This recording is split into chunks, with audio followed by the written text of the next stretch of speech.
Le collectif a mené une grande enquête sur la naissance en période d'épidémie de Covid afin de récolter les témoignages des mamans qui ont accouché pendant cette période, également sur la grossesse et le postpartum. Nous avons été alertés sur les réseaux par des mamans très angoissées, notamment du fait de changements de protocole dans les maternités.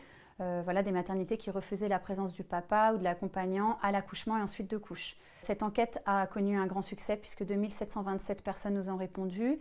Nous avons récolté près de 2000 témoignages que nous avons mis à disposition dans une carte interactive où nous avons également indiqué les violences obstétricales qu'on nous a signalées. Par exemple, le non-respect du consentement lors d'un acte médical, l'expression abdominale qui est un acte dangereux pour maman et bébé qui a toujours cours en France, nous en avons 3% dans notre enquête. Également l'absence de boire et de manger qui est non conforme aux recommandations de bonne pratique. Également l'absence de choix de position lors de l'expulsion, le point du mari également. Nous avons seulement 10 cas Covid sur 2727 réponses. Ces 10 personnes, leur parcours est détaillé dans notre enquête. Malgré ce petit nombre de cas Covid, 46% des femmes ont dû porter un masque pendant leur accouchement. Donc elles témoignent que ça a été très difficile. C'est vrai que si on s'imagine devoir imposer à la moitié des marathoniens de porter un masque lors de leur épreuve, on comprend que ça a pu être très embêtant pour les mères. Et on constate davantage de signes de dépression du postpartum dus au port du masque. Ce qui est inquiétant également dans notre enquête, c'est que 75% des répondantes présentent des signes de dépression du postpartum ou de stress post-traumatique. 11% des femmes ont eu l'interdiction d'être accompagnées par le papa ou l'accompagnant lors de leur accouchement. Ça a entraîné beaucoup de détresse des femmes qu'elles ont témoigné dans notre enquête.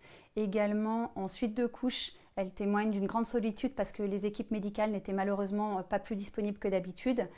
Donc elles ont eu beaucoup de mal à s'occuper seules de leur enfant, des papas qui ont rencontré leur enfant au bout de 6 jours.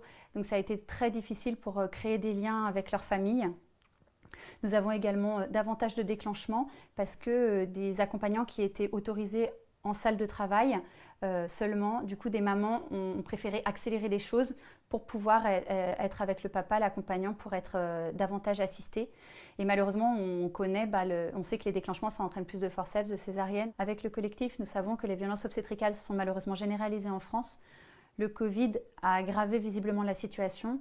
Nous espérons que le rapport et la carte vont permettre un réveil des consciences, une remise en cause des professionnels de santé afin qu'ils comprennent que de préserver la santé physique mais aussi la santé psychique des mères est important pour préserver les liens avec leurs enfants, pour préserver les familles. Nous tenons à remercier toutes les personnes qui ont répondu à cette enquête. La carte interactive ainsi que le rapport sont disponibles dès maintenant en ligne.